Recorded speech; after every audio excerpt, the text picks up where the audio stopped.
All right, everybody, listen up, please. Hi, I'm Miss Dietrich. I'm the crazy hair teacher you get to see around every once in a while. And I have brought, I have brought two awesome poets to speak for you guys. They're all the way from Austin, Texas. They've had like 0 hours of sleep, and they'll come on and talk to you a little bit more about that. But I'm going to introduce them a little bit before they come on. One of the poets' names is Erin Livingston, and I'm going to read a little spiel about her. The little spiel says something about this. Erin holds bare the world as she sees it through eyes that never close and a heart that doesn't know when to shut up, like him. Erin is a 2-time Austin Ego Slams team finalist and is many years on the scene. Her fresh voice and unapologetic presence make for a dynamic and unpredictable performances as she continues to grow as a writer, performer, and believer in leaving things better than she found them. So that's Erin. Then our second performer is Big Papa E, and this is his spiel, right? Big Papa E is a spoken word artist and 3-time HBO deaf poet who melds rhythmic verse, stand-up comedy, and dramatic monologue into explosive works that skewer pop culture, politics, and the pain and beauty of relationships. His music have led to appearances on BET's The Way We Do It sketch comedy series, National Public Radio, and CBS's 60 Minutes. Although, truth be told, he was only on for about 3 seconds, but still. All right, so let's welcome to the mic the first poet of the afternoon, Mr. Big Papa E.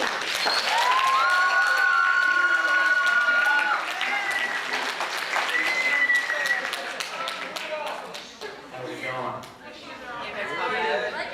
going? Thank you. Y'all like my spirit nails?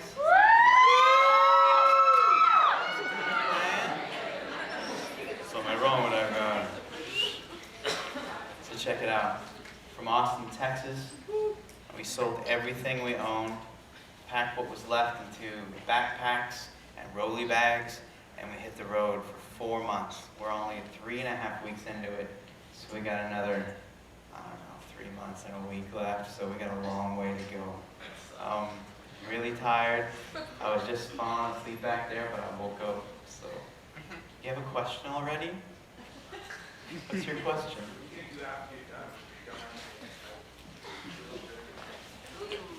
What am I going to do after why are you looking for a date? Is that what you want? Hey Daddy, what are you doing later on MySpace? You what? Spirit nails. It's a spirit nails we got for dinner. We'll talk later. We're also going to do like a question and answer thing later, so all that will be revealed, so it's all good. Big Papa E. Yeah. Hey, are you a question too? Oh, no. Okay, good.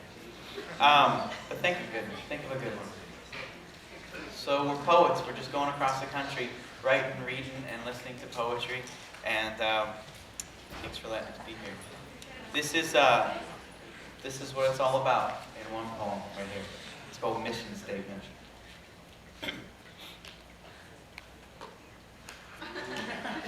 I'm playing. We are poets. And that lifestyle choice may have destroyed our credit, yes. It may have destroyed relationships, yes. It may have destroyed our backs from sleeping on couches between times when we could afford a place of our own, yes. But oh, the beauty, the soul, the whole wide world. We live for that connection between a poet and someone moved to touch their hand to their chest and whisper, oh. Between two people sitting cross-legged on dusty wooden floors, bathed in Joni Mitchell and candlelight at 3 a.m., heads bowed, hands held, knees touching. Between the wind and a person alone at a bus stop, whispering his truth over invisible turntable breakbeats from the shady confines of his hoodie, it's all poetry, all of it. Every single breath is scented with poetry. We will die penniless, but oh, the stories, the love, the whole wide world held limp in the palms of our hands.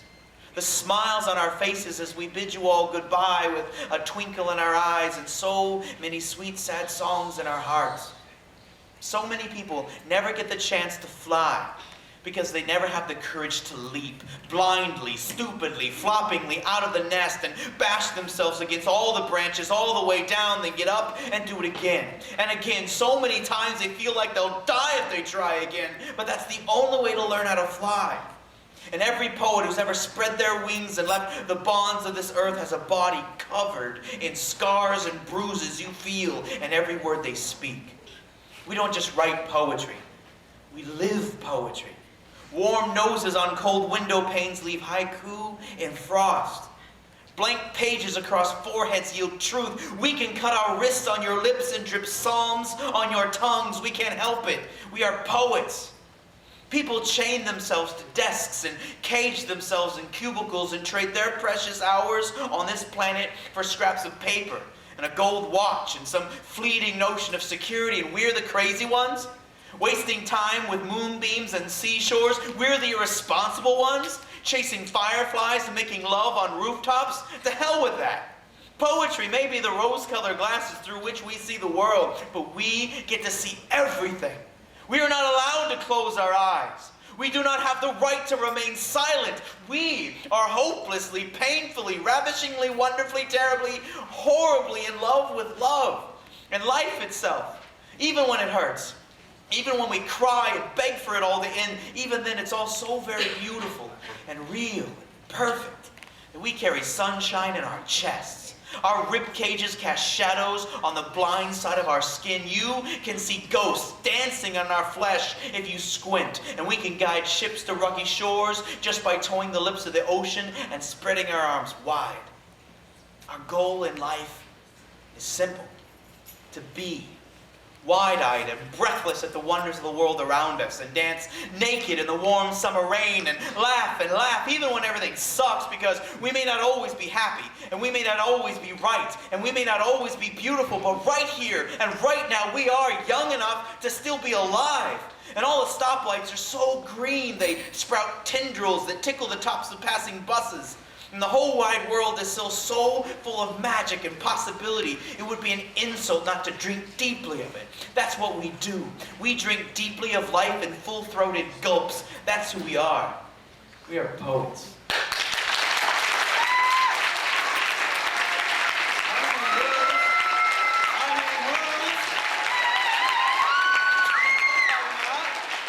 Thank you so much. Your partner is Erin Livingston. Do some moves for Erin Livingston.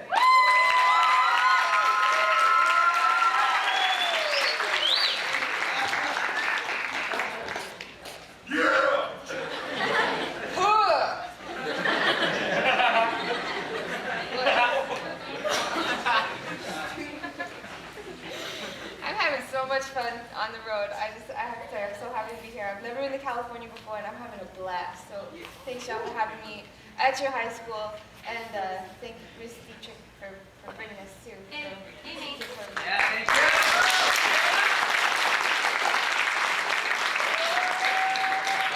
So from the description that Big Bobby just gave of life as a poet, yeah, it gets kind of desperate sometimes, especially when you're on the road, right? There's not too much anymore. The line becomes kind of like gray and hazy between the folks who are like homeless full time and us who are like heading that way. Like, because man, if you get stuck in a town, so if you don't sell enough chapbooks somewhere, you're gonna be like hanging outside of some coffee shop, like, so I'll trade your poem for a quarter, and you hope you have enough for breakfast the next day. Sometimes it can get kind of hairy. This is a story that I like to share. There's people all up and down the medians, like in Austin, I'm sure in lots of cities, they're always trying to asking, panhandling for this or that. And this is a story I like to tell about that. So here we go. Serious business. Or something. At the corner of Cesar Chavez and the frontage road swaggers the most fierce panhandling hand-me-down you've ever met. She wears her scowl like a crown. Her two rhinestone eyes, tarred black from years of neglect, stare back reflecting nothing, sunk set in original casting, and they ain't going nowhere, so skip the spare change. She knows her antique wrinkles wind woven over her bone frame are worth dollars. I know you've got $1, she'll shout, screeching scratches into your driver's side window with her crown, inking X's over your eyes with the residue of her own. She is grave robber, greeter of Gomorrah, ushering on waves of funeral processions every 30 seconds. Assuring us by her constant presence we would most certainly hate ourselves more should we lose grip and slip that perilous distance from our precarious single paycheck pedestals and not die, condemned to wander among the living, wearing barely more than trenches in a roadside. From your carefree crystal afternoon window flows a funky sissy strut, and you roll to a stop at the center of the universe. And you don't care who hears you humming along off key. You, hey you, I know you've got $1. And with that, your soundtrack makes out more like some commercial for Suede Skin and Pearls playing some 3-station static TV set in the welfare lobby. Her gangster mannequin hands are calling you out from 3 lanes over. But it's okay. Today, you are off the hook. Today, you will not be lying when you say you have no change. Not even $1, not even a nickel. I take credit, she threatens from the dotted line. She swaggers off in a funk.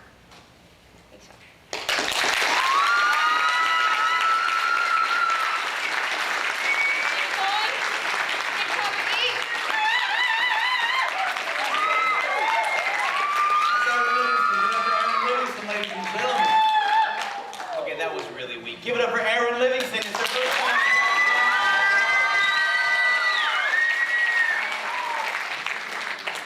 So check it out. We were working cubicle jobs and just totally hating life. I was working at Apple Computer, and I got fired for doing a poem at the Apple Computer employee talent show.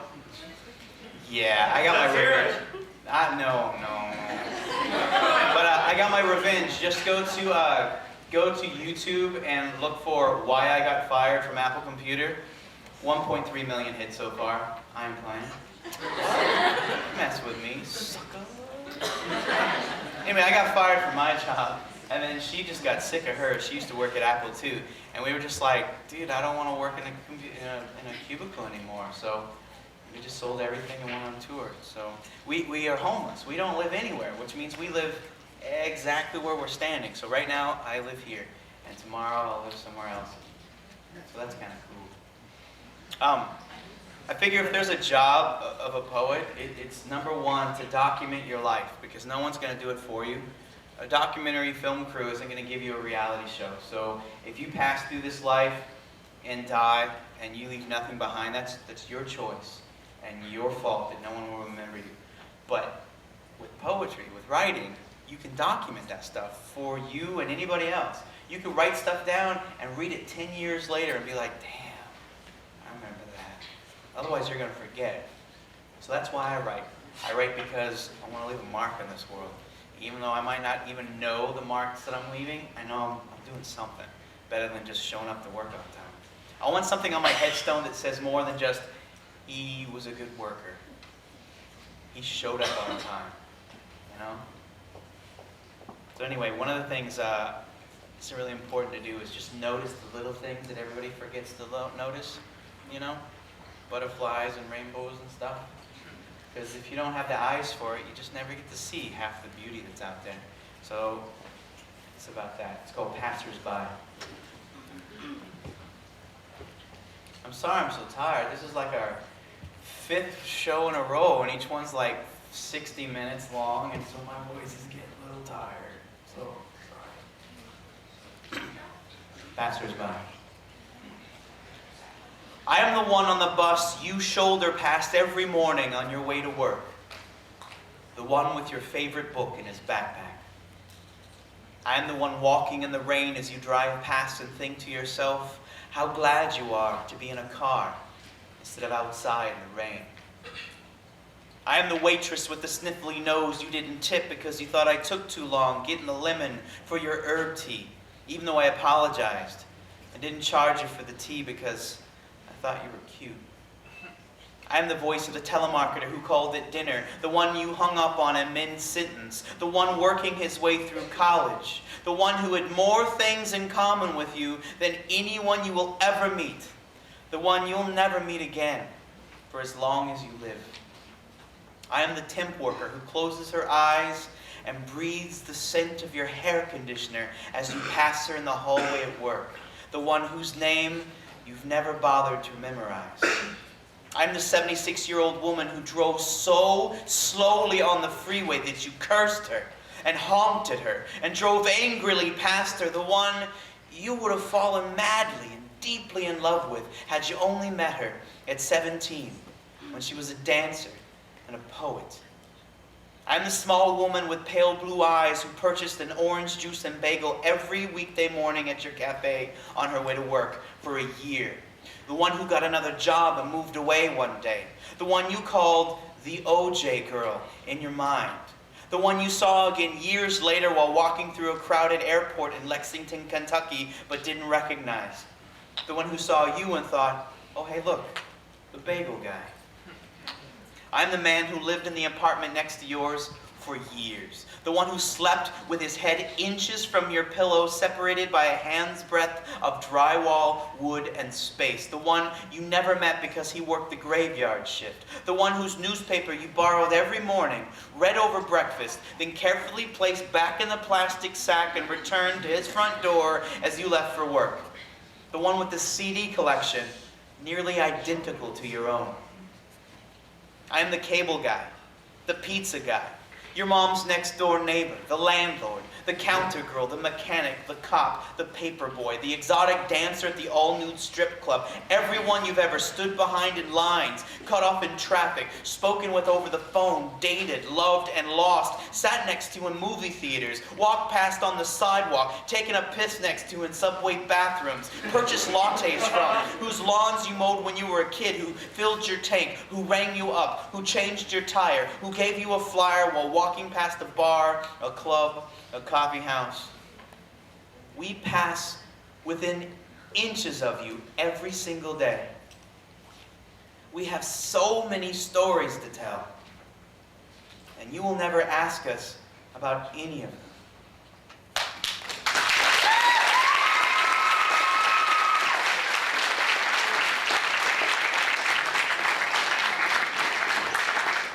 Okay, so check it out.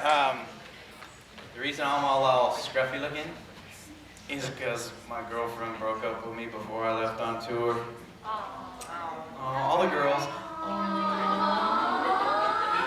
All the guys. One guy over here went, oh.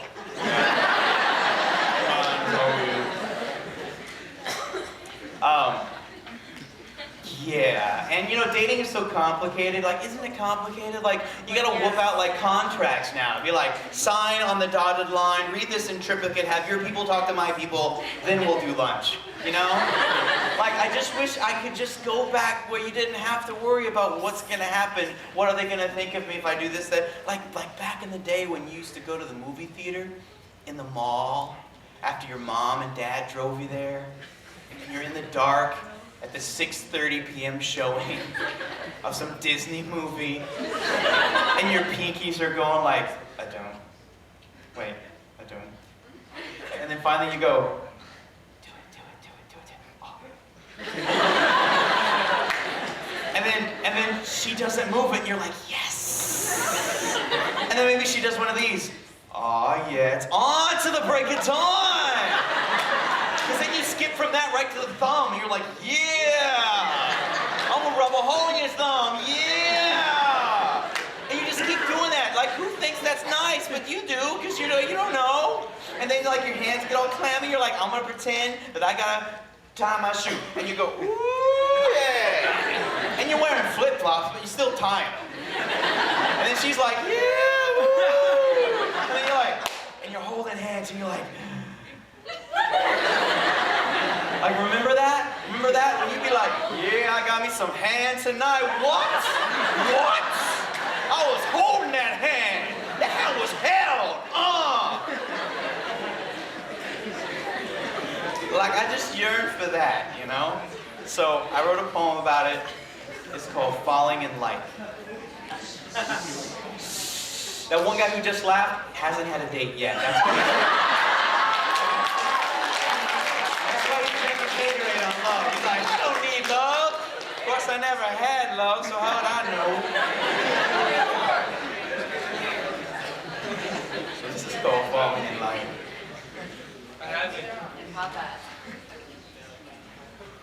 You make me feel goofy. Goofy like I blush when someone mentions your name.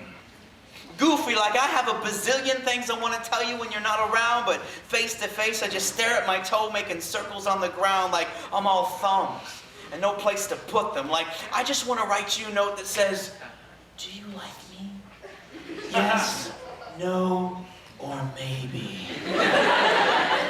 Whatever random cool I've been able to harness leaps from my grasp when you enter the room and I feel old school. And by that I mean grade school, like back in the day when the space between wanting to touch someone's hand and actually touching it could hold lifetimes of passion and yearning. Girl in the front row, I don't want to make out with you. I want to make a fort with you. Right in the middle of the living room with all the sheets and all the blankets and every chair in the whole house. A soft labyrinth scented with fabric softener and hot chocolate with marshmallows. Laying on our tummies on the avocado shag carpeting and eating Golden Grams right out of the box.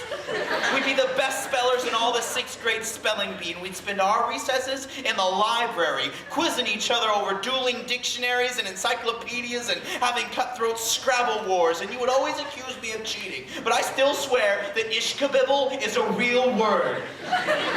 It's just not in your dictionary yet. And if you got the chicken pox, I would ride my bike across town on a Saturday and climb in through your bedroom window to hang out with you while your parents were shopping so that I could get chicken pox too. Then we would both stay home from school and talk on the phone all day long and watch game shows and Twilight Zone reruns together and take breaks only for dinner and the bathroom until it was bedtime. And we whispered into the phone under the covers in the dark until we got really sleepy. And I would say, are you asleep? And you would say, yes. And a little while later I would say, are you still awake? And you wouldn't say anything. And I would just lie there, listening to the sound of your breathing.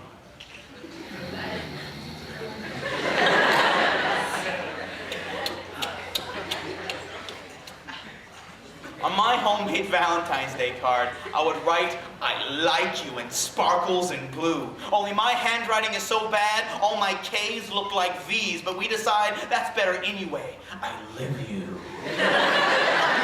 We'd make pinky swears while biting our thumbs and cross our hearts and hope to die promises with words like always and forever and never ever ever promises you can only make when you're 10 and don't know any better. Back when 3 weeks at summer camp was an eternity and a change of schools a disaster. Back before pimples, before underarm hair, before bra straps and makeup, before graduation and college and graduation and real life. Back before resumes and jobs and careers and mortgages and marriage and divorce and debt and disappointment. Back when summers lasted forever.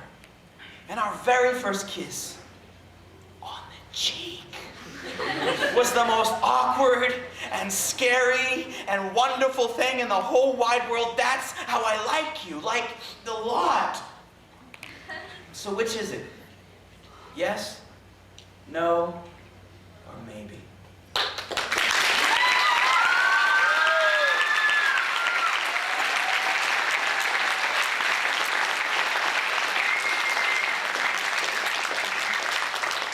Anybody got MySpace? Anybody got MySpace? If you want to watch our videos, if you want to download our MP3s, go to Free Range Poetry at MySpace, okay? And check this out. We send out little newsletters about where we're going to be next and what little new stuff we have on our website. Go to campusu.com. It's campusu.com. campus.u.com. Put in your email address, and we'll send you like our little newsletters. They'll tell you all the new things that's going on, if we have like new videos and stuff. And in fact, we'll be writing about this in our little tour journal, and we'll be posting video of you guys. Watch. Give it up.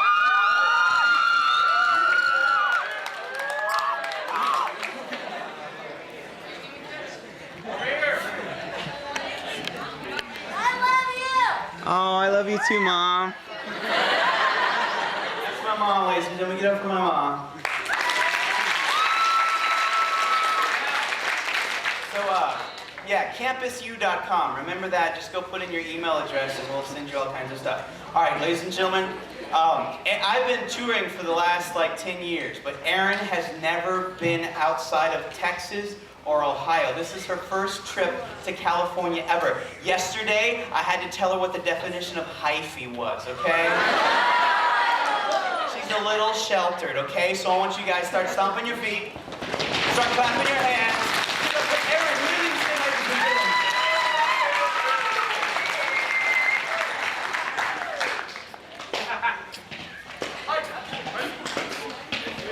Can you tell me what hyphy meant?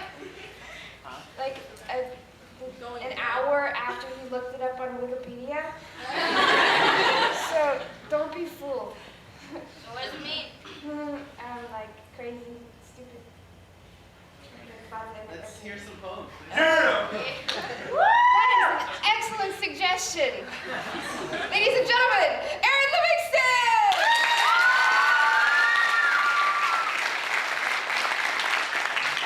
So this whole tour is about, like, for me anyway, it's about taking risks, right? And doing things that I may not normally do. Here's a story from when I was younger. The first time I was faced with a situation of like when you're approached by that person that's like, hey, you know, can you spare $1, blah, blah, blah. It's another story like that. The very first time this happened, and it's how I reacted to it on my own. So here's that. So a reminder to always take risks. He asked if I can spare $1. Well, my fingers form a fist around President Lincoln's face in the front pocket of my skin-tight plaid pants. No, man, I say, turning toward him. I don't have any money. But when our eyes meet, I see his skin sag, unsatisfied by my canned response and obvious irony of just having left a school night concert. He stands statuesque, chiseled out of solid sidewalk, draped in drop cloths of unripped jeans. A single flannel shirt, his only barrier against the chill of late October, rolling in like morning fog up the Ohio River Valley. His smooth-shaven cheeks and blonde hair curled round his ears set off his sneer sharp as a slap in my face for lying. He looks me up and down like a father would an ungrateful child, his glowering green eyes smoldering like some cigarette butt embers on the sludge-rusted gutter grate. And I realized too late, he is not just another drunk, and I want to talk to him. I want to ask him questions like, what on earth has happened that you are asking some teenager for money? Where is your job? Where is your family? Instead, all I do is just stare at the concrete, wishing he would stop staring at me. His eyes broiling my insecurities to crisp shards of guilt until the headlights from my ride home pressed over the hill. My premature relief exhales at the arrival of my easy exit, when the stranger breaks the silence and spits the same polite posturing that flowed so easily from me when I refused to engage his request for spare change. You go on home, he says. Drive off in your nice car. You sleep in your nice warm bed, and you have a nice night. And framed in headlights, frozen as my asphalt tongue, I want to tell him I'm sorry. I want to know how to fix it. I want to talk to him until he's had a chance to explain it all.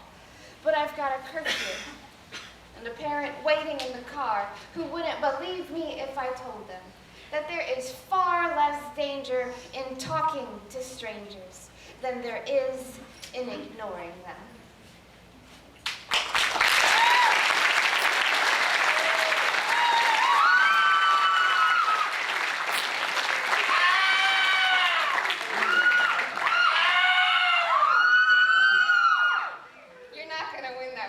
the...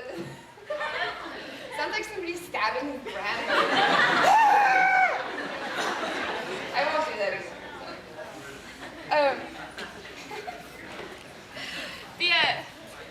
The last poem I'd like to share with you is it's a story about the person who helped me get going on pursuing what it is that I most wanted to do in life. You know, pursuing the dream to travel, the dream to be a writer, to just see what the heck is going on in the world and see where I fit into it, to make films, all these things.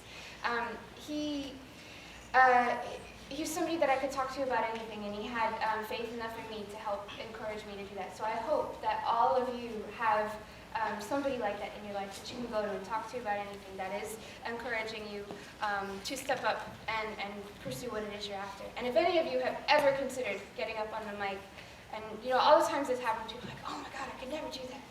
It's just it's so hard. I'm like, yes, you can. You can do this. I am living proof, right? I started doing this because I thought it was the scariest thing ever. Just the scariest thing ever to get up in front of a room of people and talk about what I thought was important to me. So any of you can do this, and I encourage you to give it a shot.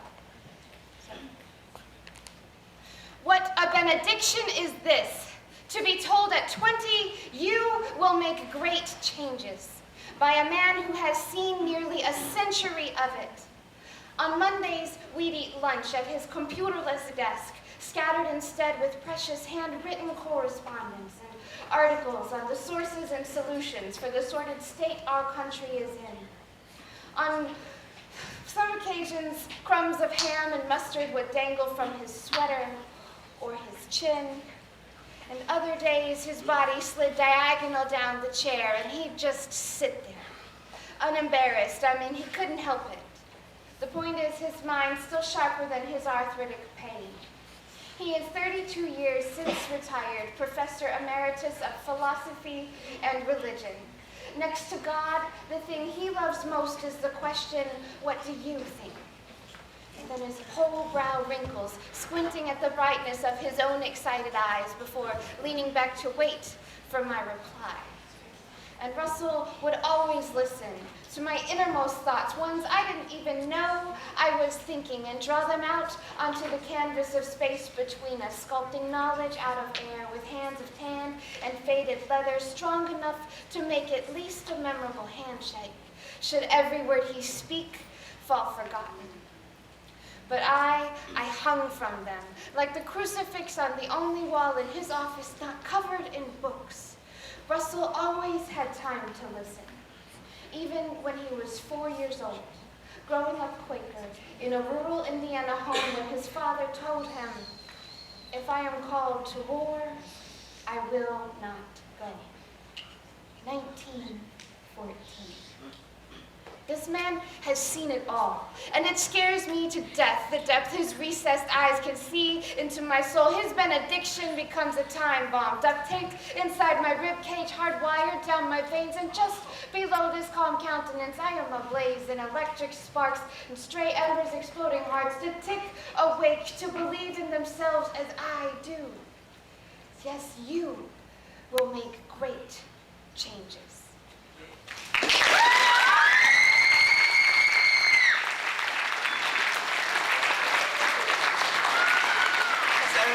Give it up for Erin, y'all.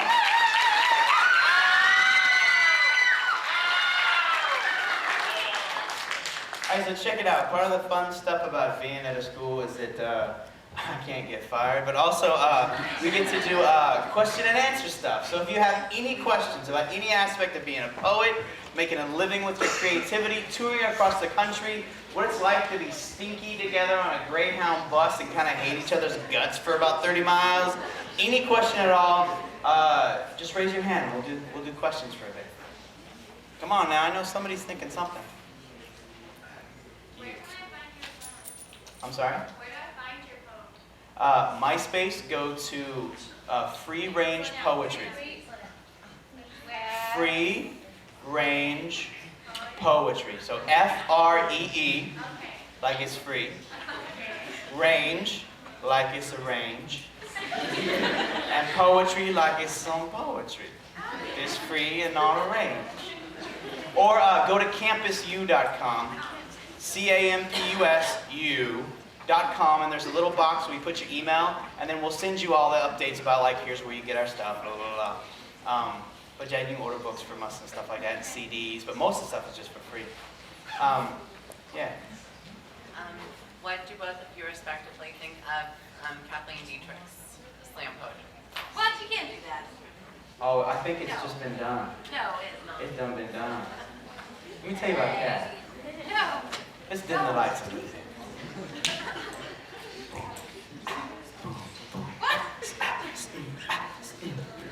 Yeah.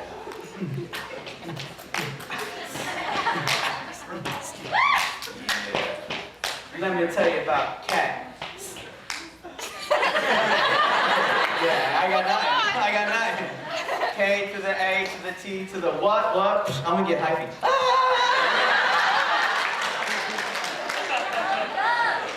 It's dope, fresh, scrumdiddlyumptious, and very good.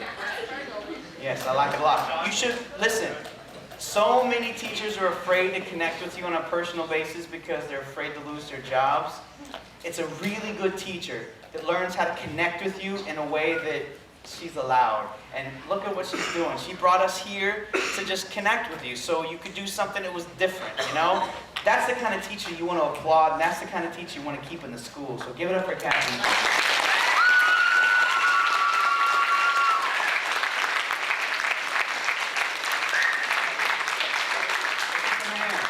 Show me. Wait. I have to answer the question. Oh, yeah.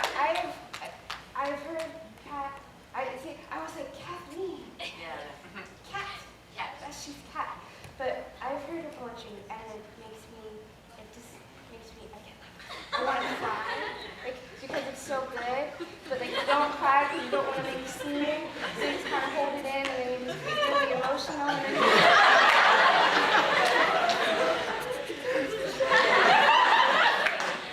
so that's how Cat's poetry goes.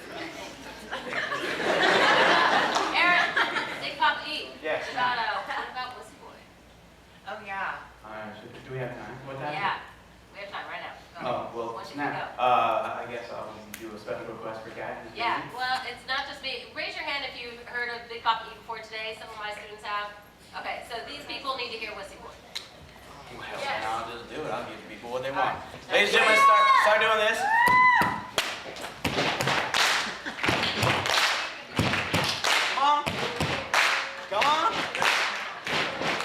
Come on.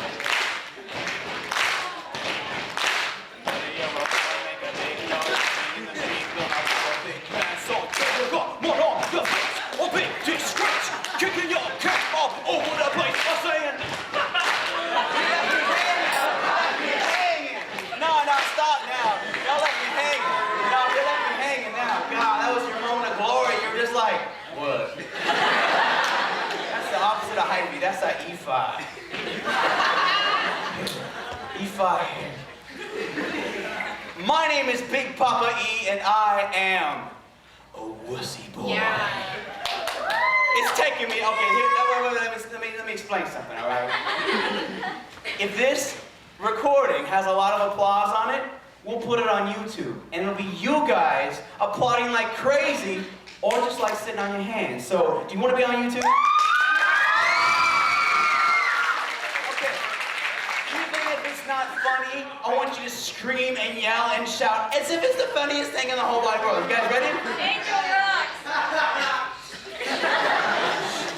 My name is Big Papa E, and I am a wussy boy.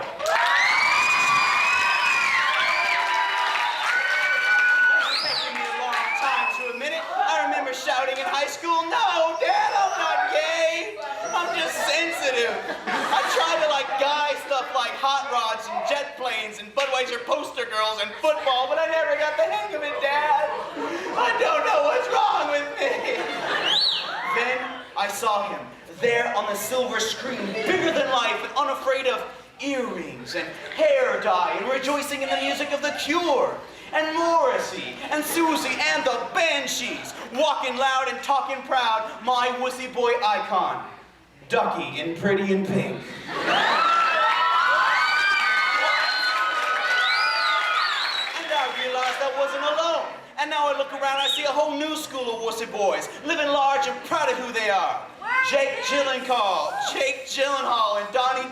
go. Wussy boy. Tobey Maguire as Peter Parker and Spider-Man. Wussy boy. And Lord God, King of the Wussy Boy movement, Elijah Wood as Frodo Baggins in The Lord of the Rings. Wussy boy. I'm afraid to prove to all of Middle-earth that two wussy hobbits can take the Dark Lord down. Now, I am no longer ashamed of my wussiness. Hell no, I am empowered by it. When I pull up to a stoplight and some redneck testosterone methamphetamine jock frat boy butthead dumb jerk pulls up beside me, cranking his Trans Am stereo to big boob anthems and date rape, I no longer avoid his eyesight. Hell no. I just crank all 12 watts of my car stereo, and I rock out right to his face. I'm human and I need to.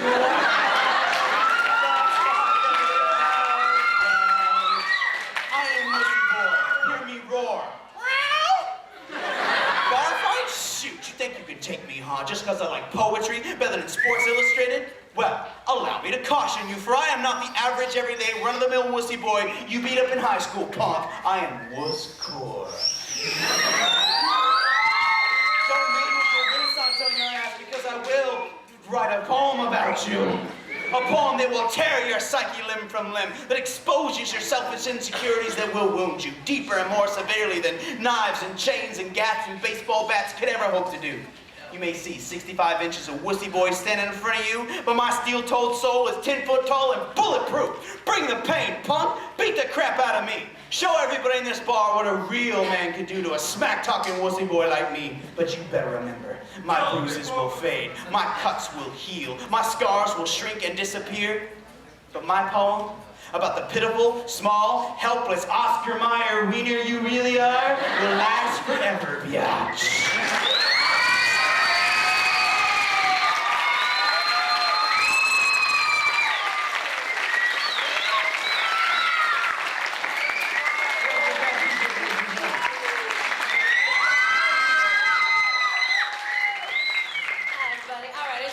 But I just want to do one more time. Put your hands together for Big Poppy and Erin.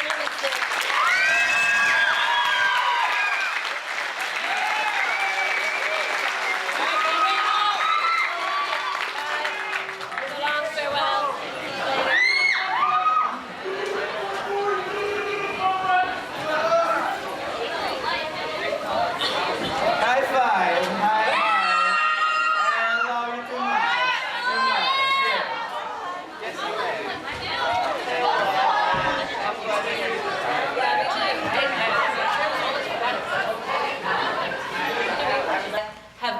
am amazing, and I've brought two amazing poets for you today. I'm going to read a little spiel about them to tell you a little bit about them, and they're going to come out and they'll talk to you a little bit about what it's like to be on the road. They will spit a few poems for you. They will make you laugh, and happy times will be had by all. So we have two poets. One, her name is Erin Livingston, and this is her official spiel. Erin holds bare the world as she sees it through eyes that never close and a heart that doesn't know when to shut up. She has a two-time Austin Eagles Slam Team finalist in as many years on the scene. Her fresh voice and unapologetic presence makes for a dynamic and unpredictable performances as she continues to grow as a writer, performer, and a believer in leaving things better than when she found them. So that's Erin. And the second poet, his name is Big Papa E. Now, Big Papa E is a spoken word artist and three-time HBO deaf poet who melds rhythmic verse, stand-up comedy, and dramatic monologue into explosive works that skewer pop culture, politics, and the pain and beauty of relationships. His heart bleeds for all. His musings have led to appearances on BET's The Way We Do It sketch comedy series, National Public Radio, and CBS's 60 Minutes. Although, truth be told, he was only on for about 3 whole seconds. But still, raise your hand if you've been on 60 Minutes. Liars. Alrighty. Alright, so let's go ahead and welcome up to the stage the first poet of the afternoon, Big Papa E!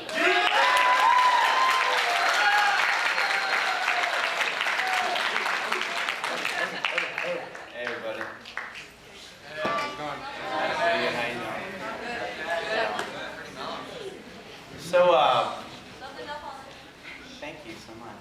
I borrowed it from your mom. So, I said it. I'm playing. What? So, we're here. We're really tired. Check it out. We fell asleep in a Denny's last night at 4 in the morning. I don't recommend ever sleeping in a Denny's unless it's closed, and this one wasn't. We left Austin, Texas about 3.5 weeks ago, and we still got another 4 months to go. We're traveling all over the country doing poetry. This is our 6th assembly today.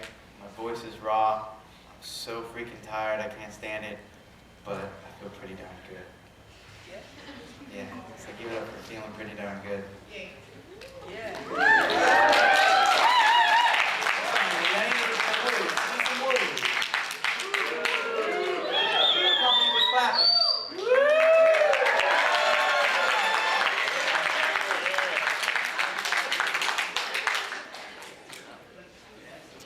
So, let me look up a poem and I'll read it for you.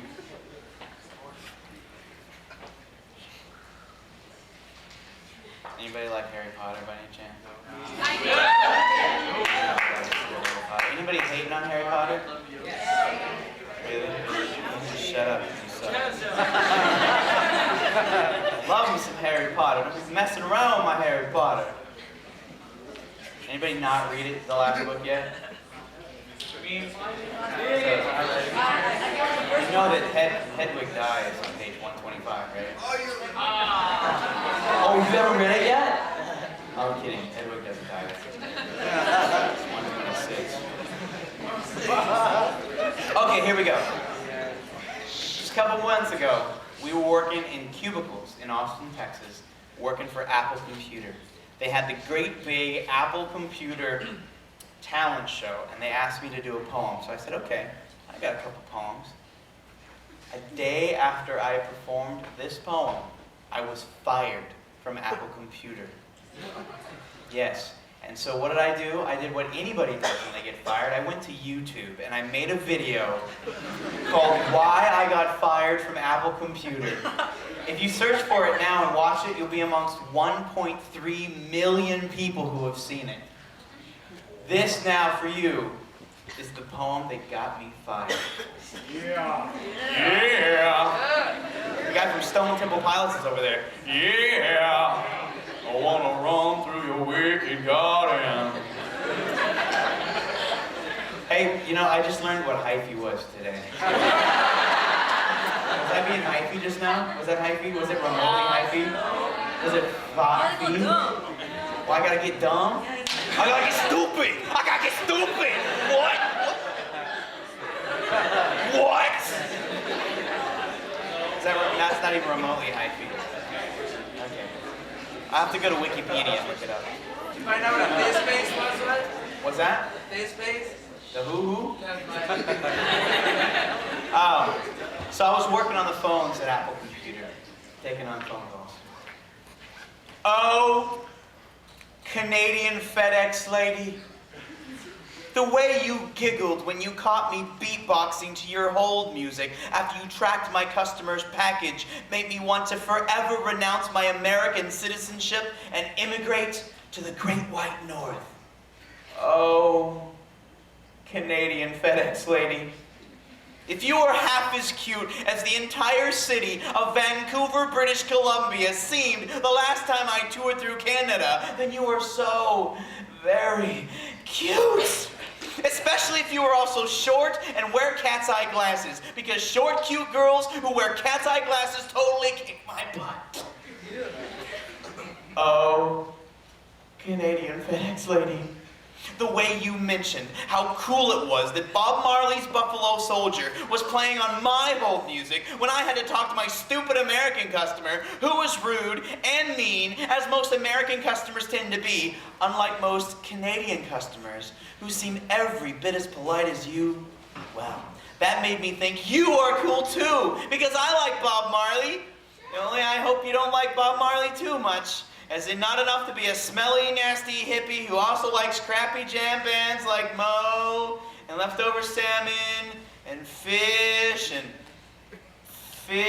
oh, Canadian FedEx lady.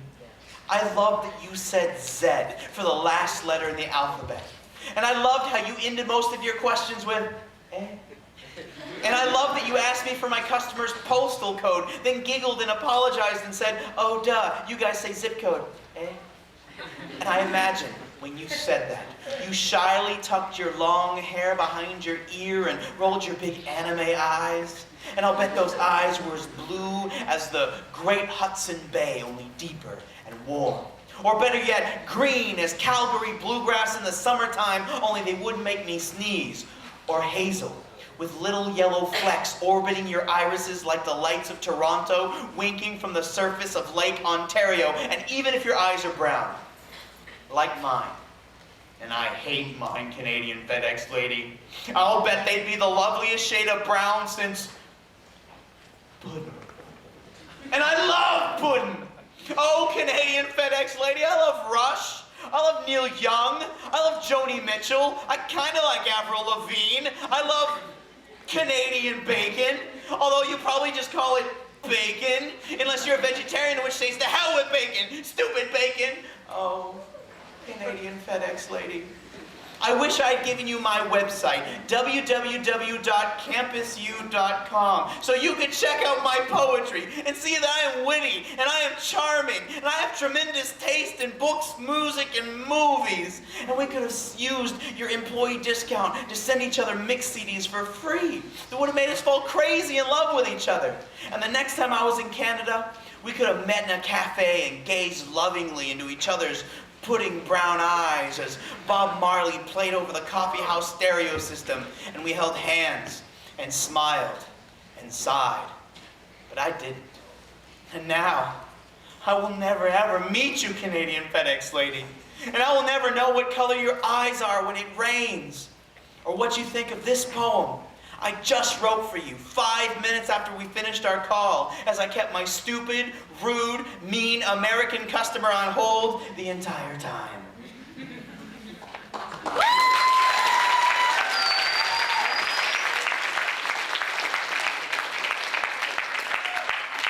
interrupt this poetry reading to make an announcement.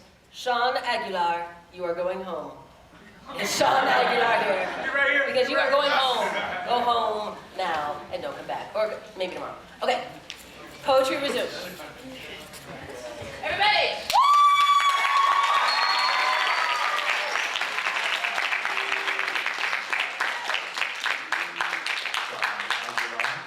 John Aguilar, this is your Tommy speaking. I want molto meal. Goodbye, Sean. Call me. You guys have MySpace? Yeah! You can check out our stuff at Free Range Poetry. So what is it? Free Range Poetry. Give me some stomping feet. Give me some clapping hands. Ladies and gentlemen, give it up for Erin.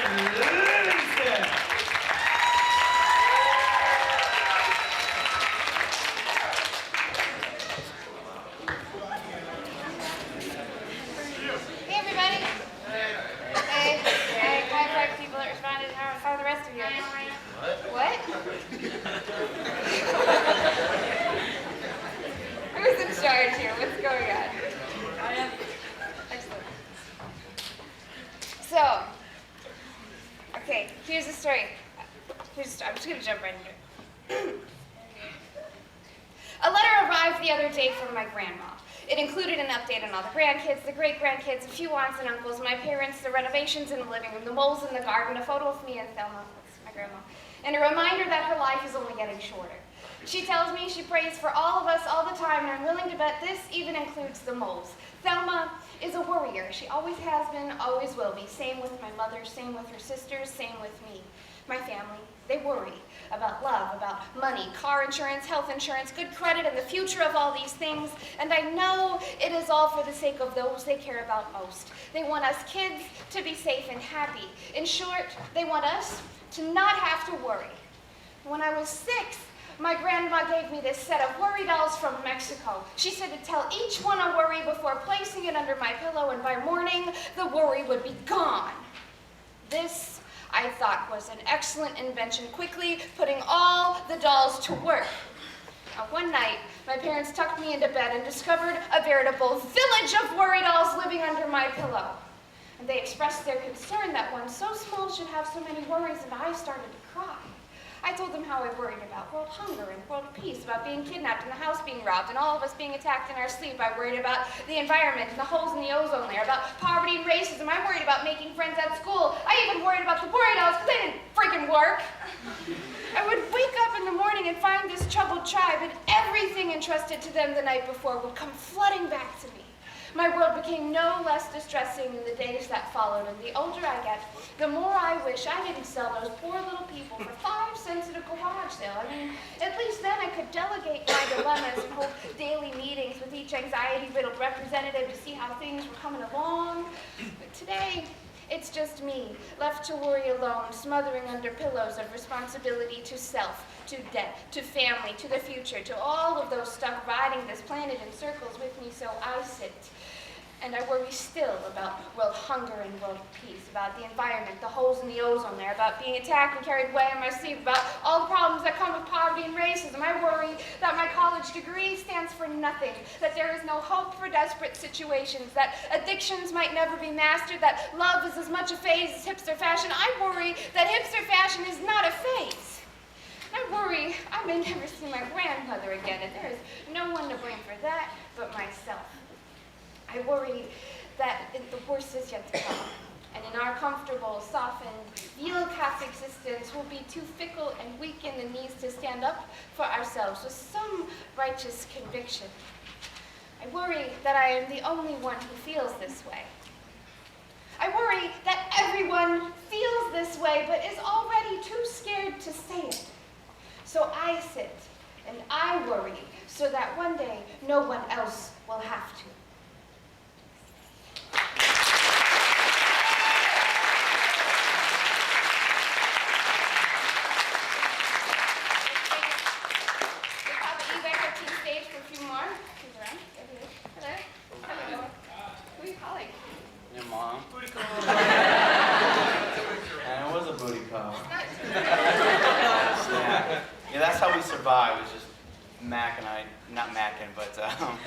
Bagging on each other's mom. You want to hear some of your mama jokes?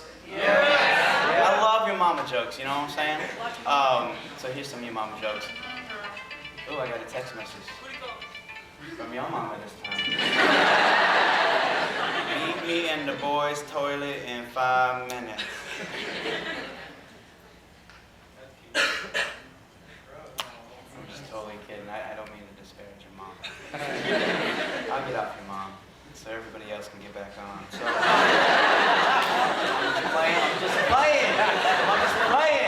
I'm getting hypey. What? So here's my favorite your mama joke. Ready?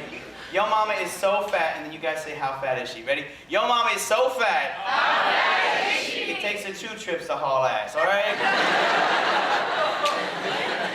Yo mama is so fat. She ain't got a waistline, she got a coastline. That's just terrible. That's just terrible. Your mama's so stanky.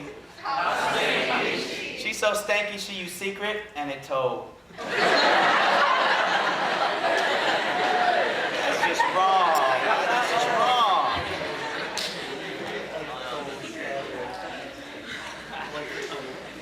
I'm trying to find my poem right now. All right, here's what I want you to do. Anybody who is 5 foot 6 inches or shorter, raise your hand. Where my shorties in the house?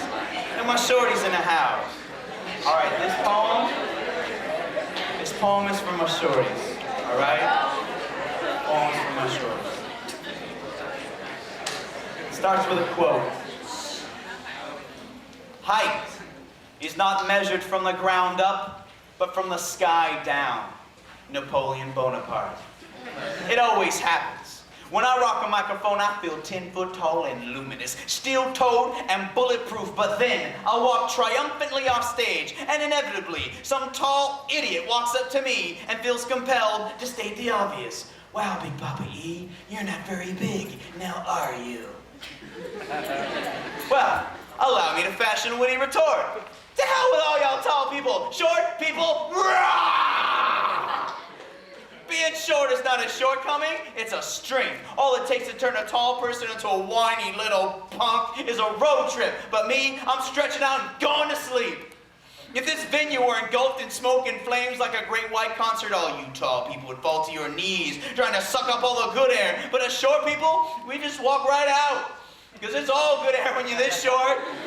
We short people are built for maximum maneuverability, dodging through crowds like liquid mercury, avoiding knees and elbows with acrobatic agility. Question: if a tall person trips and falls alone in the forest, would there be a sound? Answer: hell yeah, there'd be a sound. But me, I'm already so low to the ground that falling is like laying my head on a pillow. And I never bump my head on anything. If I bump my head on something, that stuff's too freaking low. And don't talk to me about reaching stuff, oh hell no. That's why the good Lord invented chairs and tall people. Yo, Michael Jordan, give me that tuna can off the top shelf now, biatch. Tall people are up to no good. All the truly innovative thinkers of the modern age have been short. Einstein, 5'3". Gandhi, 5'2". Rosa Parks, 5'1". Shigeru Miyamoto, the creative genius behind Donkey Kong and Super Mario Brothers, 4'9". Now, I don't want you to think that I'm drinking haterade. That's not what I'm all about, you know. It's all love, you know. To hell with tall people! To hell with tall people who stand in front of you at concerts and movies! To hell with tall people who take up the whole damn bed like they own it! To hell with tetherball! I freaking hate tetherball! You invented tetherball's a jackass! And to hell with basketball too! The only good thing about basketball is that the NBA has corralled those who shall be shot first. Oh yes, the revolution will indeed be coming, and the revolution will not be supersized, it will be minimized. And when the short people of this world unite and rise up, you might not be able to tell right away, we're so damn short. But when steel-toed boot-shaped bruises appear on long shins the world over, you will know that me, Gary Coleman, that kid from Webster, Mini-Me, and the Oompa Loompas and Prince have finally had enough of your crap and begun taking over the world one step stool at a time. Represent.